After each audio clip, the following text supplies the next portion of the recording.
এদিকে তৃণমূলের প্রার্থী হতেই শুভেচ্ছার বন্যায় ভাসলেন কীর্তি আজাদ। কীর্তিকে আগাম শুভেচ্ছা জানিয়েছেন 83 বিশ্বকাপ জয়ী ক্রিকেটাররা।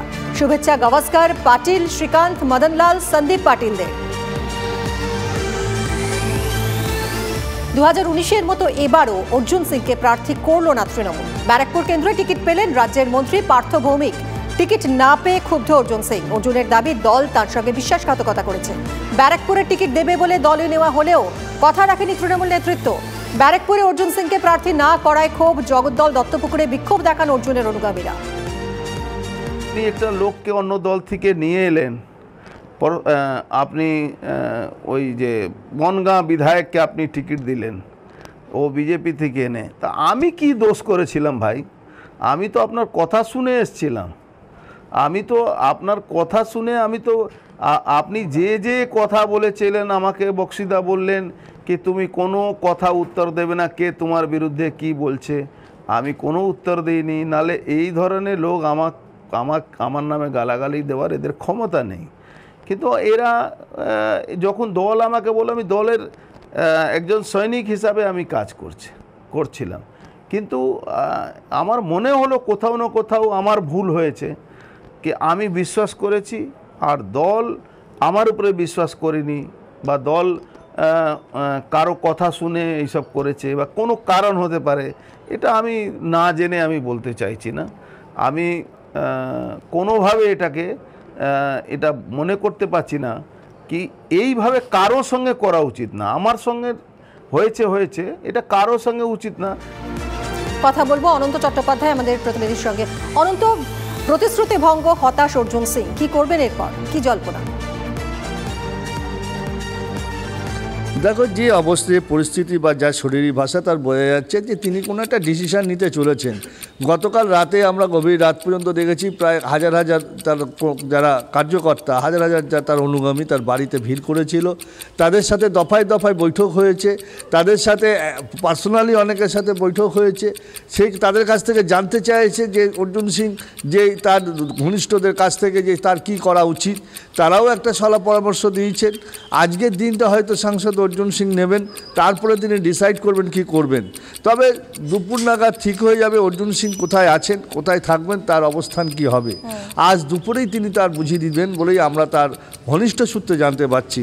তবে যেইটুকু দেখা গেছে যে বিজেপির তরফ থেকেও কিন্তু তাকে একটা অলিখিত বার্তা পাঠানো হয়েছে যে স্বাগতের জন্য।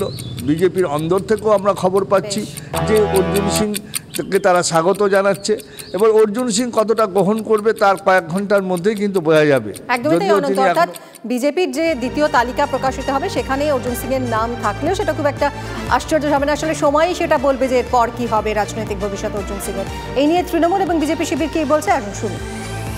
এই মুহূর্তে দাঁড়িয়ে সমস্ত পার্সপেক্টিভ বিবেচনা করে যারা সেরা প্রার্থী তাদের নামই বিবেচনা করা হয়েছে। তার মানে এই নয় যে যারা নমিনেশন পেলেন না বা যারা প্রতিদ্বন্দ্বিতা করছেন না তারা দলের সম্পদ নন, এই কথাটা কোনো নেতা কোনো নেত্রী কখনোই বলেননি।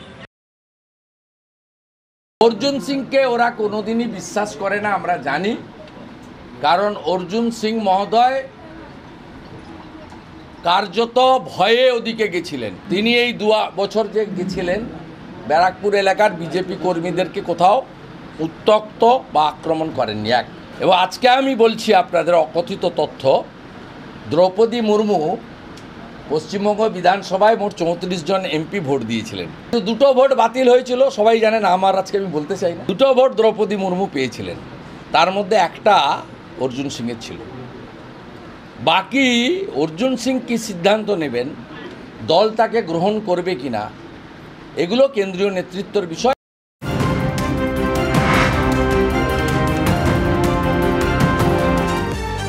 আরও একটা বড় খবর, 2 নির্বাচন কমিশনার বাছাই করতে আগামী 15ই মার্চ প্রধানমন্ত্রী নরেন্দ্র মোদীর নেতৃত্বে হাই পাওয়ার কমিটির বৈঠক। নির্বাচন কমিশনার পদ থেকে ইস্তফা দিয়েছেন অরুণ গোয়েল। নির্বাচন কমিশনার অনুপ চন্দ্র পাণ্ডে অবসর নিয়েছেন। প্রার্থী তালিকা প্রকাশের পরই রাজ্য তৃণমূল কংগ্রেসের সম্পাদক থেকে ইস্তফা দিলেন সায়ন্তিকা বন্দ্যোপাধ্যায়। রাজ্য সভাপতি সুব্রত বক্সির কাছে পদত্যাগপত্র পাঠিয়েছেন এই তারকা নেত্রী। সোমা রয়েছেন আমাদের সঙ্গে, আরো বিস্তারিত জানাবেন। সোমা, কি কারণে, প্রার্থী না হওয়ার কারণে কি এই ক্ষোভ?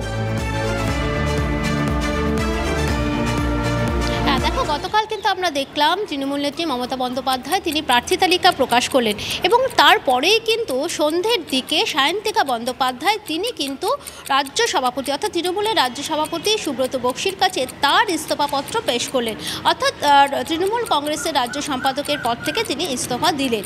খুব স্বাভাবিকভাবে রাজনৈতিক মহল যেটা মনে করছে যে প্রার্থী তালিকায় তার নাম নেই, তার জন্যই কিন্তু তিনি বিদ্রোহ বা অভিমান যেটাই বলো সেই কারণেই কিন্তু তিনি ইস্তফা দিলেন। কারণ তিনি কিন্তু বাঁকুড়ায় 2021 সালে ভোটে দাঁড়িয়েছিলেন, সেখানে হেরে গিয়েছিলেন। তারপরেও কিন্তু তৃণমূল কংগ্রেসের যে সমস্ত প্রতিবাদী সভা হয়েছে, বাঁকুড়া বলো, পুরুলিয়া বলো, ভাঙড় বলো, সেই সব জায়গাতেই কিন্তু সামনের সারিতে সায়ন্তিকা বন্দ্যোপাধ্যায়কে দেখা গেছে। খুব সম্প্রতিও কিন্তু যে মিছিল হয়েছে মমতা বন্দ্যোপাধ্যায় ছিলেন, সেখানেও কিন্তু তাকে দেখা গিয়েছে। তিনি আশা করেছিলেন যে তিনি এবার কিন্তু এই যে প্রার্থী পদ, সেই প্রার্থী পদ তিনি পাবেন, কিন্তু নাম ঘোষণা তার হলো না, প্রার্থী পদ তিনি পেলেন না। ফলে খুব স্বাভাবিকভাবেই রাজনৈতিক মহল যেটা মনে করছে যে প্রার্থী পদ অর্থাৎ তৃণমূল কংগ্রেসের যে সেই অভিমান থেকেই তিনি এবার এই পর্যটন দপ্তরে ভাইস চেয়ারম্যান পদ থেকে ইস্তফা দিচ্ছেন হয়তো। সঙ্গে থাকো সোমা, কৌশিক, প্রদীপ্ত, সবাইকে অনন্ত অনেক ধন্যবাদ।